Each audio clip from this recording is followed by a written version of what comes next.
Hi, my name is Xhanti Musondanga, student number 255-64422, and I've selected option 4 for Unit 2. I contributed to this project by choosing the unit we were going to be covering and also contributing with the script for the talk show we are going to be doing. Hi, my name is Leandri Xhanti and my student number is 24652203 and we chose option 4, Unit 2. I contributed to the video by editing the video and also contributing by making the script and choosing the units. Hi everyone, welcome to the Growing Mind talk show where I'm your host Alexa Smith and the starring guest today will be Dr. Yusuf.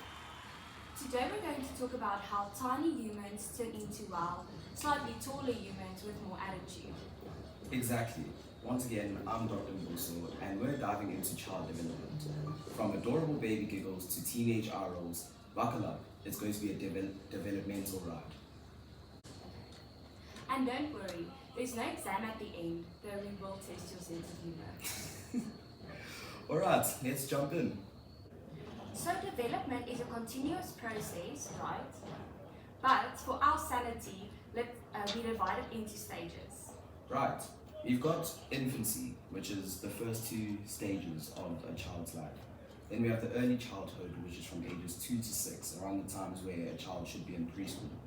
Middle childhood from 6 to 12, which is about your primary stage, and then adolescence from 12 to 18, where the eye rolls become more prevalent.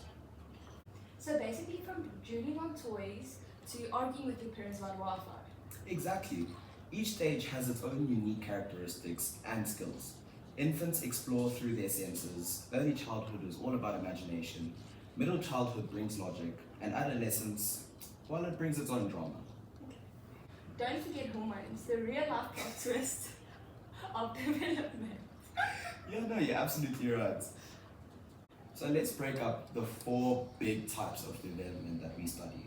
So first up, we have our physical development. This isn't just about growing taller or learning how to ride a bike. It's about how biological and physiological factors affect physical health and growth. Exactly. Right, like how stress can actually affect your growth. So next time you're short, just tell people it's not gymnastics, it's just the assignments. Okay. Then there's cognitive development, how we learn, think and understand the world. Precisely. It's all about how we process and store information. Basically your brain's Wi-Fi signal in a sense, improving over time. Exactly. And that Wi-Fi sometimes lags, especially during exams. So next up, we also have our personality development. That's how our long-term characteristics form. It's the mix of what we inherit and also what we experience as a human. So if you're funny and kind, thank your parents and the environment, but if you're moody and dramatic, blame your hormones again. Exactly. There's no sense of accountability when it comes to, just bad moods. It's all the hormones. Now the real tea, the big debates in psychology. So we have nature or nurture, continuity or discontinuity, passive or active involvement, and universality or cultural context. Let's start with nature and nurture.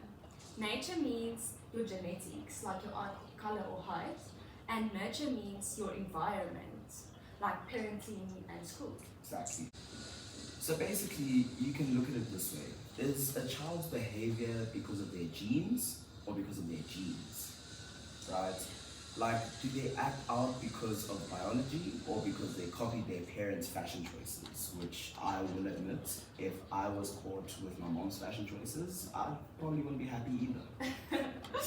I'd say both, but seriously, both nature and nurture shapes the development. You can have the genes for intelligence, but without the right environment, those genes won't download properly. Yeah, so you have to appreciate both sides of this debate. I don't think there's any one direction one person can take. Yeah. And then we've also got continuity versus discontinuity. Is development smooth, like a tree growing, or jumpy, like a caterpillar turning into a butterfly almost, with your distinct stages of development? I'd sound discontinuous.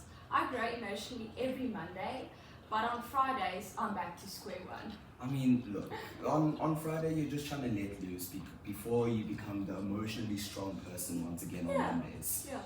And that's what people call student syndrome, and it's perfectly acceptable, especially when you're under such academic pressure. Yeah.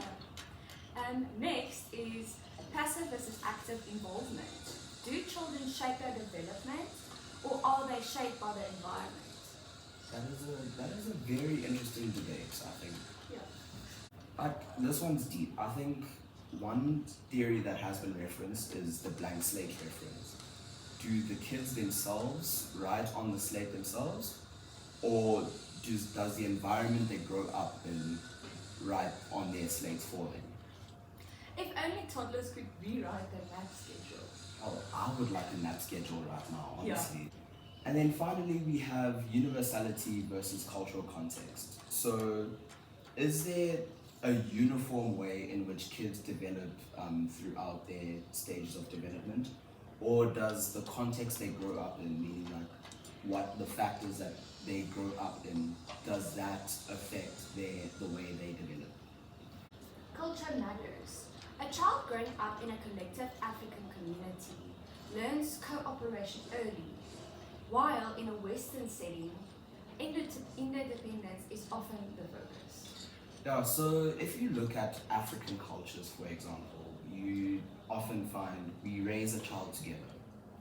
Like the Ubuntu principle. Yeah. Everyone is who they are because of the people around them. Whereas in the Western cultures, like you see in American movies and whatnot, it's just here's your iPad, go out and do what you need to do. Yeah, exactly. So to kind of conclude what we've spoken about so far, child development is a beautiful, messy, continuous, and sometimes discontinuous in terms of the debate.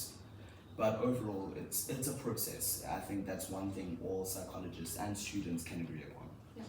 It's influenced by both nature and nurture, shaped by personal initiative and culture, and happens through all these amazing stages. And I think the beauty of all these stages and the debates and the concepts around them all are simply the reason why everyone should study at least some level of educational psychology, just to understand how people develop. And then when someone irritates you in the coffee shop, it's just the hormones. Yeah, I agree. And whether a child becomes a scientist, an artist, or comedians like us, of course, every stage is important. That's right. So teachers, parents, and future educators, remember, every small moment can make a big difference. I think that's very well said, Alexa. I think, once again, all these debates that are around educational psychology speak to how much influence the environment has on a person and the way they develop. And with that said, stay growing, stay glowing, and keep developing.